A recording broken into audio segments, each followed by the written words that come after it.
It's your girl Precious, and welcome back to the Lion's Den. I know that I have been MIA for the last month, per usual, honestly, and at this point, I have no excuse other than I have been just all over the place, mentally, emotionally, spiritually, and I'm really just trying to realign myself and get back into the flow of things. I kind of want to blame it on the retrograde, but honestly, there's no one to blame or nothing to blame except myself.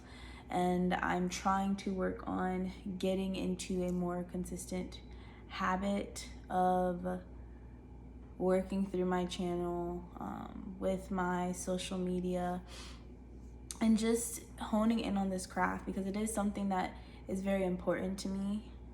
But I've just allowed life to get in the way of what I really want to do. And so at this point, I tell everybody all the time that it's no excuses, ain't nothing to it but to do it. So this is me embarking on an accountability journey.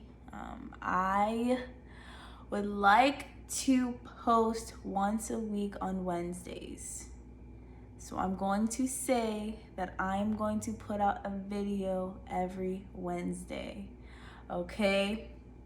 I need to hold myself accountable on making sure that this happens because, like I said, I'm trying to get into a flow and a consistent habit, and there's no way to do that other than to hold myself accountable. So outside of this, I need to figure out a positive reinforcement and then something that I'll do to hold myself accountable if I do not maintain that goal. Okay, maybe you can drop down in the comments and give me ideas for this, but I really do want to make this happen. I'm 6 months in to this channel. I think I started back in March, April. So yeah, I'm about 6, almost 7 months into this, and honestly, I won't discredit myself, but the biggest growth that I've seen with myself is pushing myself outside of my comfort zone, which has been beautiful nonetheless, and I won't take that away from me, but definitely not allowing how I feel or certain things discourage me in this journey, and just to continue to push myself past my limits. Okay, that was a lot for a pre-intro because I have a solid intro, but I did just want to get that out of the way, and let you know where I've been at just in general. As you can tell by the title of this video, I'm going to be talking about how we as women need to better protect ourselves. Before I get into the situation that led me to even making this video, I do want to make a few disclaimers. One being that I will not be name dropping or stating any organization that is affiliated with this matter, just because I don't need any unnecessary issues arising.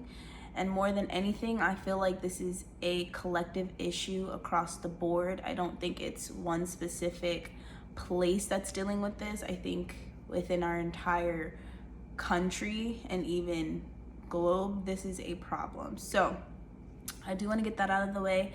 And secondly, before I have anyone jumping into my comments, I completely understand that men and people of the LGBTQ community are just as much of a victim as a woman is in this situation. But I don't want to turn this into an all lives matter ordeal, okay?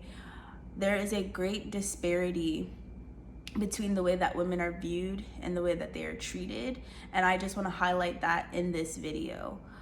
I do not for 1 second think that men and people of the LGBTQ community, that they are not important or that they do not have to deal with these situations, because I know firsthand that they do, and I don't want to be insensitive. I really just want to highlight how much women get treated improperly and how much that we have to go through on a day-to-day basis.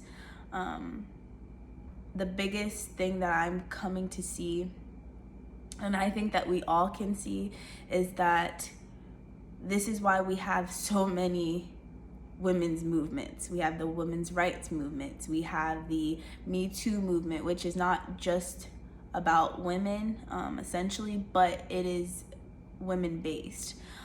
We have the Slut Walk by Amber Rose. We have My Body, My Choice.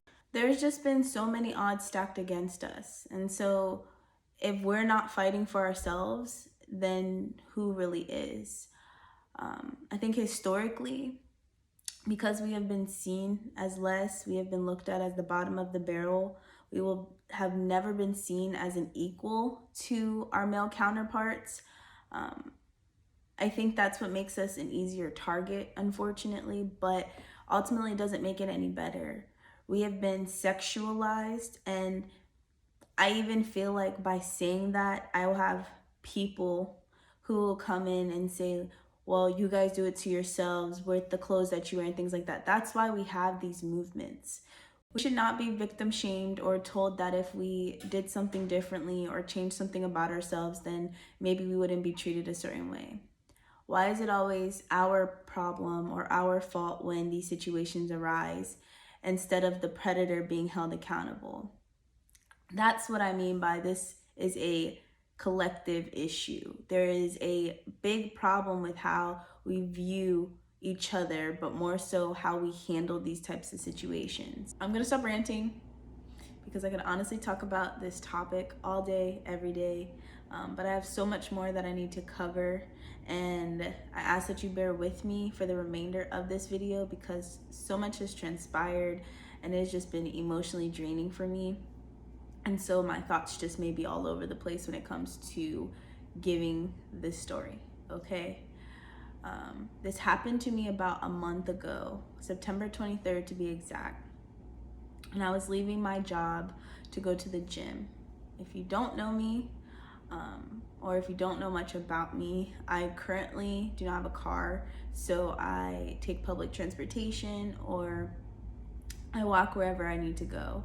And so this was one of those days where I was walking to the gym and I had just left my job facility. Mind you, where the incident occurred, I had to be less than 300 feet from my job. So like right outside of the parking lot of my job. I had my headphones in and I was just oblivious to the world, which prior to this situation, that was my MO, okay? Like, I will not lie, I was very naive. I always have been, and to the point of what someone told me earlier today, that I'm too trusting, I took it offensively, but I really have been way too trusting. I've tried to give people the benefit of the doubt. I've believed that I am protected by the blood of Jesus, and so like, I just had this mentality that no one would hurt me, no one would get to me, like I'm good, you know? And so if you do know me, you know that like my headphones are like my security blanket. I always, if not 99% of the time, have my headphones in because it is just something that keeps me in my own space. Like I'm very susceptible to other people's energies and just so much going on that when I have my headphones in, like I'm in my own world. And so that's not uncommon for me. I'm walking, like I said, about 300 feet outside of my job. I have my headphones in and I get approached. Mind you, I did not know I was approached until I realized that there was a shadow very close to my shadow on the ground in front of me. Like that was the only indication I had that someone was very close to my personal bubble. So it compelled me to turn around. As I turned around, there was literally this teenage boy, he had to be like 16, 17, standing like literally, if you can see, like this is me and this is him. Had I stopped in my tracks and like didn't turn around, he would have ran into me. I had crossed from like the parking lot of my job into like this sidewalk path that I was walking. There were people outside, but there was nobody like in my direct walking path. For him to be that close to me, He had to have ran up on me or like sped walk to me. So I'm immediately startled. And all I could think is like, what the hell? Like, why are you so close to me? Like, what's going on? My job is near a high school, and so I just thought that it was like this kid trying to sell something to me. So after catching my breath and like calming down, I asked him like, what's going on? Like, how can I help you? He goes, and everything I'm gonna say is damn near verbatim. I'm sorry to bother you, but I have a question to ask. Don't think this is weird, but we're running a competition where you can win hundreds of thousands of dollars, and it's a twerking competition. Now, mind you, at this point, like, I'm just flabbergasted, to say the least. Like, I've learned my nervous tick is to just laugh at everything, which is not healthy, honestly, but I just start busting out laughing because I'm just like this is a joke. I'm being pranked right now. And so initially I didn't think anything of this situation. I just thought like it was this kid trying to like yank my chain and is just playing games with me right now. So I just laugh it off and I'm like, no thank you, I'm a child of God. However, my intuition would not allow me to just let this situation go. Like, it wasn't one that I was like seriously inquiring about it, but it was one where I was just like, this is not adding, like nothing about what he says added up. So I'm just like, I need more information, because where did you come from? That's all that kept like circling in my mind.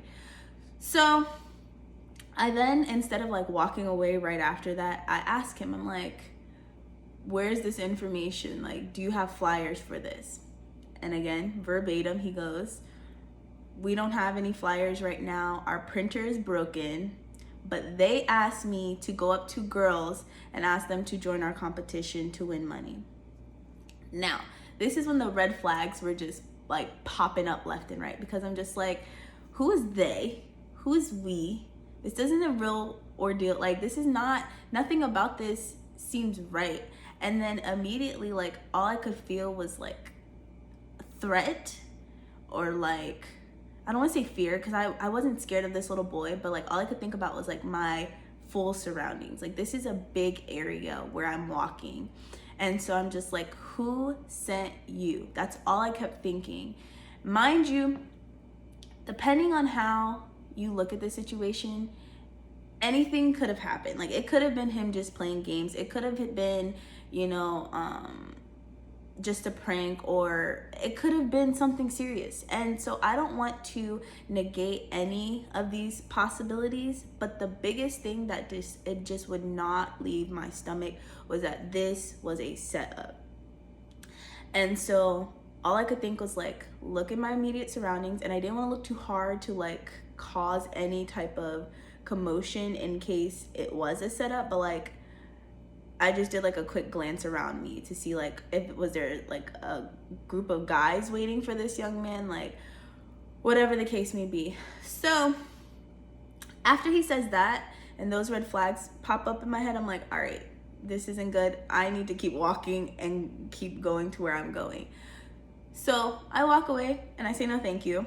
And he literally, if you follow me on Snapchat, you saw me post this video, but like I'm walking down this path and he's again right next to me the entire time. Like, COVID does not exist. 6 feet was not a thing. He was in my breathing space, and I'm just like, no thank you, no thank you. And the entire time I'm walking, he's following me saying, are you sure you don't want to win money? Are you sure? Are you sure? Are you sure? Like, why not? You could win all this money and pay for all the things that you want, blah, blah, blah, blah. And I'm just like, no, thank you.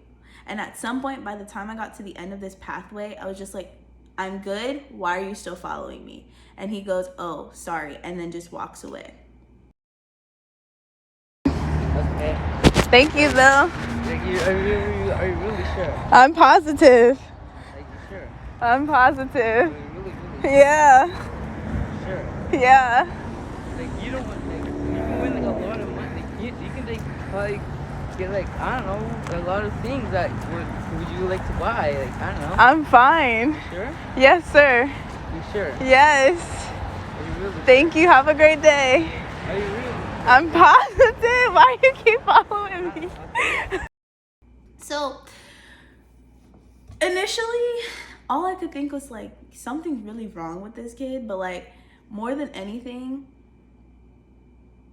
why were you so adamant? That's all I could think. And if it wasn't me who could pick up on these red flags, like whose child could have been endangered? That's all I kept thinking.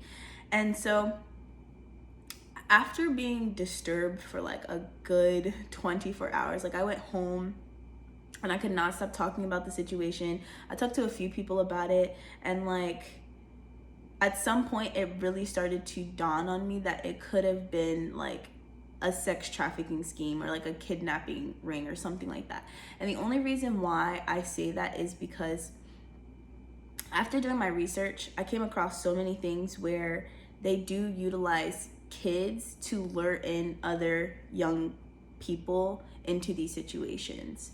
And I'll get into that more after I read a bunch of statistics and things that I've come across. But it like I said, I just can't negate that that's a possibility. Never mind the fact that, which I told my sister this when I explained to her the situation, that like because I am so trusting and because I was so naive, like had he came up to me with a solid story, like let's say his dog, because I love dogs, like now I have to forever not trust people, and I hate this, but like if he would have came up to me and said something about like his dog was missing, or like if I could help him with his dog, like I would have been game to go wherever he asked me to go. But like luckily because there were so many things that just didn't add up, I was not going for it. But again, like I said, depending on his story or even like who was in this situation, like he could have easily found himself coming upon like a young naive high school girl. Like I said, I'm in that vicinity, but like I was headed to the gym. I had my book bag on. I had on gym clothes, so it just looked like I was possibly a child. Mind you, I don't know if you guys can tell, but I'm 23 years old. So depending on who you ask, I've gotten told that I look anywhere from 16 to 25. So it's a large gap, unfortunately, but it's not uncommon for me to be looked at as a child. So I think that's why I was targeted or I was approached. I ended up going to the gym, but after like really sitting with myself and, you know, talking to other people about it, it just would not settle within me that it was just a prank or it was just a game. Like it felt too uncomfortable for me to just ignore. So the next day I go to work and I talk to my coworkers about it. And of course, it was already my intention, but they said that I need to talk to the building manager to see like, one, if we can look at the cameras to see if like they can see that far out, which of course they couldn't, but just to make it known that in this area there's possibly like a praying situation going on. And before I get into that, I think the biggest issue that I have with this and why it really like bothered me so much is because I see every day on my social media feed, Twitter specifically, so many young girls going missing. And like I said, if it wasn't me and there was another young girl in this position, it could have been another one added into a missing persons report, you know? And so it really just, it struck a nerve that I just could not let go of. I thought about my sisters, my little cousins, like things like that, that it just really bothered me. Like, I thank God for my discernment, but like I said, had it not been me, who could it have been and how could it have transpired, you know, with them? I go and I talk to my supervisor, and he just like until this point, I did not feel any deep like emotion about it other than just like discomfort.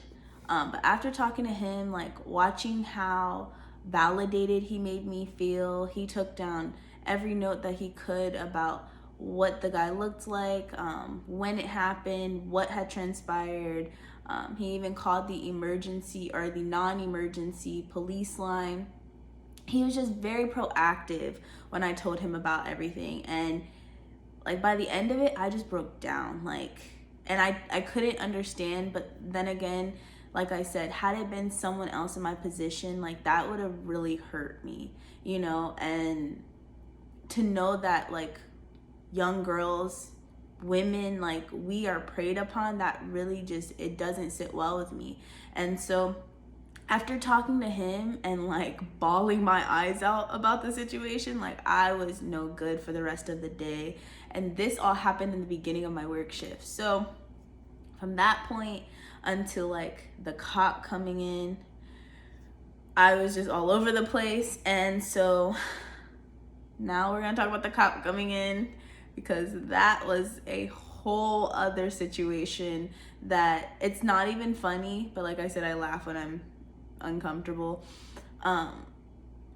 So the cop comes and he's a corporal. I don't know what that even stands for, but not to mind you, he didn't introduce himself to me. It was my coworker who introduced us to each other. He comes up into our facility, and where I work, like there's plexiglass because I like sit at the front desk.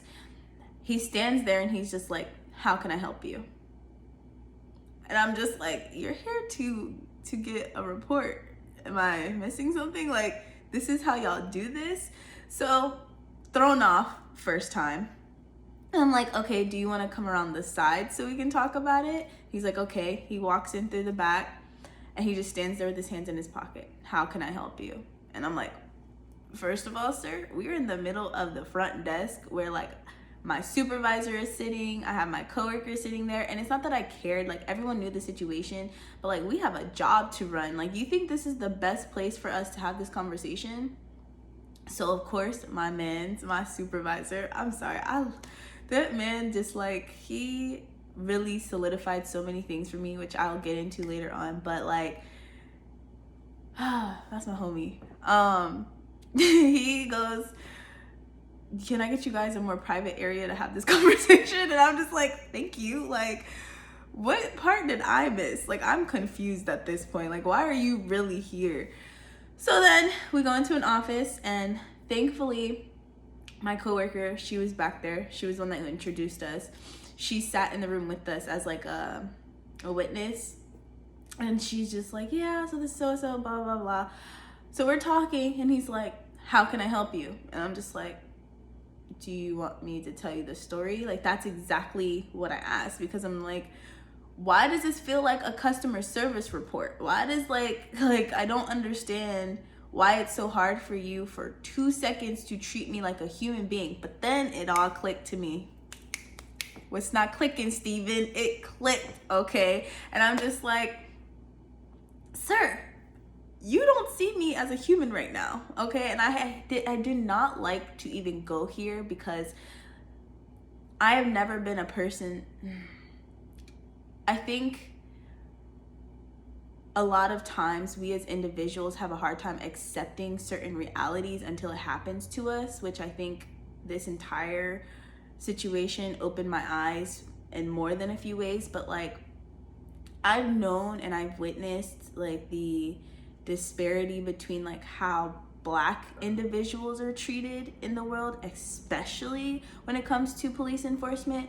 But it was just like, I didn't want, like, I'm not a person that wants to take every single cop interaction I have and make it to be like, "Oh, you don't give a fuck about me. I'm so sorry for my language, but you don't care about me and you don't see me as a human." Like, I don't want to put that defense on as soon as I come across an individual, because then I feel like it causes unnecessary anxiety for myself, when in fact, like, they could be just trying to do their job, right?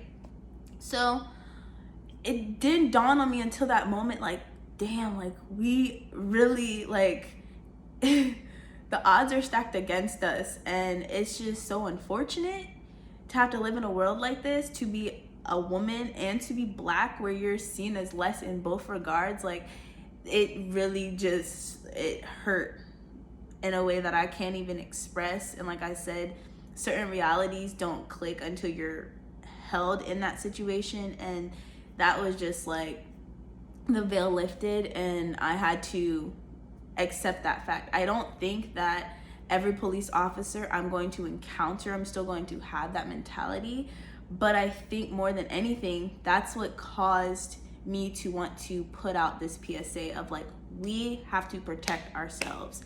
Like, we can't depend on the cops. Like, we can only depend on ourselves in these types of situations. And it's, gotta breathe. I'm so sorry. Like, it's to the point where, like, at the end of it all, which I'll go back in a second, but like, he just expressed, well, at this point, we can't do anything about it. Like, there's nothing happened to you, so there's no report that we can make. And to that extent, I explained to him, like, I'm not asking, like I said, I'm not hurt, I'm fine, but like, I would like to make it known that there's a possible situation in this community that needs to be made aware of. Like, I don't get why we have to wait until something happens for us to take action. And that's what really didn't sit well with me. But he's just like, yeah, call us next time if something does happen. Why do I have to wait until the next time? What if that next time, like, I'm actually in somebody's truck, or like I'm actually hurt? Why would I wait until something severely bad happens to me for me to call you? So then what, I'm waiting for the cops to come and then it's just a done deal? No. I told you, this situation has me so frustrated, and I have not talked about it, and I think that's why it took me a long time to make this video. But like I said, it's put me through a rabbit hole that I have come across so much research and so many statistics that, like, it doesn't sit well with me, and I can't just move forward without sharing this and making that awareness for us as a collective, that we need to take care of ourselves, we need to protect ourselves, because nobody else is going to. So after going through my customer service report with the cop, because he did not care about me and he made it very, very clear, I gave him my whole spiel. He did not take down one note. He was just like, it is what it is, like, call us next time. All I said was, thank you for your time, and I walked out, because at this point I feel like I wasted his time, I wasted my time, and there was nothing productive that came out of that conversation. So I walk out and I just start bawling my eyes out again, because not only is this situation bothering me and like making me uncomfortable, but like, Hugh just elevated so much and have made me feel like so dehumanized. I think that's the best way to explain how I felt. Like, I just went outside and I called my friend and I bawled my eyes out, because I'm just like, this is sickening. This is sad that we have to live in a world like this, but more than anything, like, what do I do now? And that's what caused me to go into this whole I don't want to say downward spiral, because I feel like a lot has come out of this. A lot of productive action is coming out of it. So I don't want to ever say like this was all for nothing, but like, it put me in a frenzy, okay, to say the least. After going off, because like, I was just so frustrated. I was heated, to say the least, and I couldn't do anything but cry about it. I was just like, we have to do something. If nobody's gonna do anything for us, if nobody's gonna stand up for us, we have to fight for ourselves. And I'm not talking about marching at this point. Like, we need to be able to skillfully protect ourselves, and we need to, I want to say weaponize ourselves and like, you know, have guns blazing, but like, we need to be armed and safe at all times. Like, that's all I can really say. But before I get into all of that, I do want to give you some statistics that I've come across that have really highlighted this situation for me, okay? So please bear with me. All right, so these are the current statistics of trafficking. Globally, there are over 40 million victims of human trafficking. There are over 4 million victims of sex trafficking globally. A 2016 study from the UN's International Labor Organization estimated that there are about 3.8 million adults and 1 million children who are victims of sexual exploitation around the world. And it is estimated that 99% of these victims are women and young girls. A 2019 report from the State Department found that the US is among the top 3 nations with the largest number of sex traffic victims, and currently there is no definitive number of these victims in the United States. What really bothers me, and I'm sorry, like, I'm gonna let that marinate for you, because like, those numbers are outstanding. Millions. And never mind you that 99% of them are females, women, young girls, whatever word you would like to use to identify us. 99% of these victims are one of us. So when I said earlier, I don't want to discredit men and people of the LGBTQ community, because you guys are also victims. You are not immune to this situation. There is just such a large number of us women and girls that are targeted that, like, right now I just need to make awareness for us so that we can learn to protect ourselves. I know that we have a lot of issues of accepting this, but physically, women are a lot weaker than men, okay? Like I know we can push babies out of our bodies and things like that, but like muscle-wise, we are weaker than men. And I will admit that. I'm not afraid to admit that. But that's what makes it a lot easier for us to be targeted, because we cannot, if you're not skillfully trained, we can't protect ourselves as easily as a man could protect themselves. So I just wanted to make that be known. There's so many things and so many tactics that these traffickers use. The biggest thing is targeting people who come from low social and economic environments. So like I said before, people who are a lot more bad off in life, they don't have the best family dynamics at home, they are targeted because the predators prey upon these issues. They realize that money rules the world. A lot of these people are looking for situations to help them get quick money. So why not offer them hundreds of thousands of dollars? You know what I'm saying? And then they create these bonds with these people and have them to feel comfortable with these predators, so that the idea of the whole like white van kidnapping scheme, like that is it's not rare, but it's not as common as we think it is. And I think that's where this misconception of how it all happens has been rooted. Social media plays a big role in all of this. I know quite a few of us have established connections over the internet, and I know how easy it is for us to be persuaded, especially with the amount of scammers that are out there, just how easy it is to get caught up in these traps.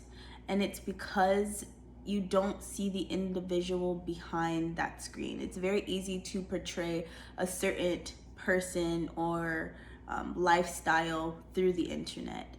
And so with that being said, my biggest takeaway has been to just shed light, especially with the younger girls around me. My little cousin, she's now 12, I think. And I had a serious conversation with her after the situation happened, because I know that she has all of these social media platforms. She's very big on TikTok, and just not allowing herself to just befriend anybody over the internet. I've talked to her mom about it, and I think all parents should be aware of this. Like, I know that we as a society have been touching base on these type of things, but it's not being taken seriously enough. I think it's one thing to be like overprotective, and it's another to talk to your kids and have these types of conversations so they know what to look out for, so that they're not just befriending or adding whoever on these social media platforms, and to help them to understand why and how it keeps them safe by not doing so. Now that I've kind of covered the tactics and the reality behind trafficking within our country and just around the globe in general, I did, like I said before, not want to fully negate the fact that it could have just been a young kid, you know, acting mindlessly to another stranger. However, it still falls under the umbrella of street harassment. If you don't know what that is, I did bring a couple of notes on that as well, because I want to make sure that I'm completely covering my bases with it. But 100%, I think all of us have experienced it in some degree, at least women for sure. Street harassment is the unwanted comments, gestures, and actions forced on a stranger in a public place without their consent, and is directed at them because of their actual or perceived sex, gender expression, or sexual orientation. I found a study done by StopStreetHarassment.org, and out of 811 women, 99% of them experienced street harassment. I know for a fact that I experience it on a day-to-day basis, especially because I do walk around a lot, because I take public transportation. 99% of the time, I want to say almost every single day out of the week, I've encountered being followed, being honked at, being catcalled, being yelled at out of the window. Just a lot of situations that have made me extremely uncomfortable, being stared at. It's just like, it happens so frequently that at some point it's just like, what am I doing wrong? You know what I'm saying? Like, that's where that victim guilt almost comes into play, but we shouldn't have to feel like that. And the other part of that is like, I personally feel like there's almost a fine line of like, when are you being direct and protective of yourself, and when are you almost entering like a dangerous territory? And what I mean by that is, yes, you can say just like ignore them, tell them you're not interested, completely like shut them down, but like, you never know a person's intention, and you don't know what they're capable of.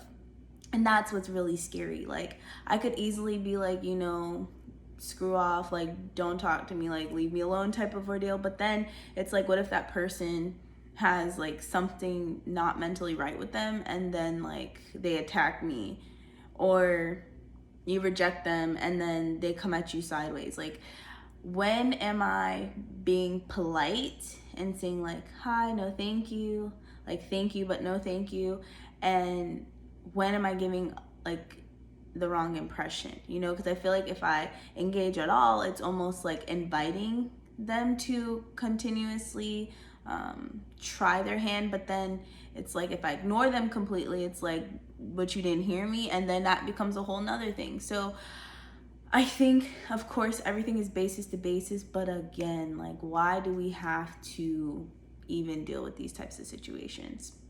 So like I said from the get-go, the only thing that we can do right now in our lives is learn to protect ourselves skillfully. What I mean by that is like self-defense classes.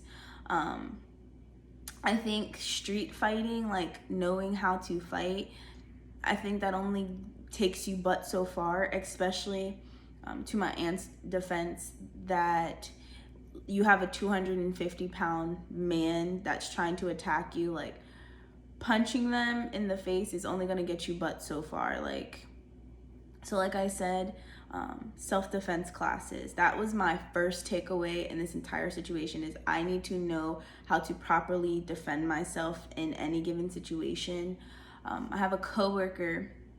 She is the program coordinator of my job. So she helps to create different activities and classes within the facility. And I think it was either that very next day or like the following week, I approached her and I was just like, hey, would you be interested in like creating a self-defense class? Which she would take out, or she would find outside instructors, so people who actually trained in these classes, to come into the facility and do them. And she's been on the go. Like ever since I told her about it and asked her about running these classes, she has been giving me updates about different instructors that she's found, that she's talking to, within a week of me even talking to her. So the ball is definitely rolling, but essentially this is only like helping a small group of people. I think ultimately it's up to us to take the initiative to go and do our research and find different defense classes that are being offered around your community. And like I said, shedding light to the people around you. If you have cousins, sisters, friends with daughters, just women in general, young girls, anybody that you know who needs to learn to protect themselves, I ask that you spread the word and help them to be prepared for any given situation. The other thing is, like I said, weaponizing ourselves. And I don't want to say, like I said, to get guns and like anything like that, but I do believe like self-defense tools, pepper spray, tasers, the metal knuckles, I think is what it's called, pocket knife, like those little keychains. I know that they have them on Amazon for like $20.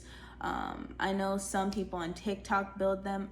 All I know is you need to get one, and if not, you need to find ways to utilize the tools that you carry every day to protect yourself. I just brought my keys. One of my coworkers, she said that you like hold your key through your knuckle, like as you're walking, and then you can jab somebody in the face. I personally have a pocket knife, and I've been carrying it for several years. Never had to use it, thankfully, but this is my tried and true, okay? I think there's like a legal thing about the blade having to be like smaller than your palm or like the same size as your palm. I really don't know. All I know is I carry this thing with me everywhere I go, and I wish someone would step up on me because I would be using that. But again, like someone else had explained to me, you would have to get very close to like actually hurt someone with these types of weapons. So like actually being able to like break something or like dismember them, I don't know how else to say it without sounding so vulgar, but yeah, like finding ways to protect yourself. That's all I can really say about it. This is something that is very important to me, I guess is the word I want to use. I just know that I'm tired of seeing our young girls go missing. I'm tired of us being targeted, and at this point we are the last resort to protect ourselves. So we need to learn to protect ourselves. General PSA to the men around us. I think the biggest thing that you guys can help us with is to understand the behaviors that you guys portray or that you give off that make us very comfortable, that you may not know is even making us uncomfortable in the first place. Understanding that like your intention may not be to disturb anybody, but like there's a way to let someone know that you admire their beauty, and there's another way to come off as very sleazy. And I think that's a line that you guys need to find, but ultimately to be cognizant of how your actions make someone else feel. I think it's important that you hold your friends accountable when they're doing something that's sleazy, that you let them know like, hey bro, that's not cool.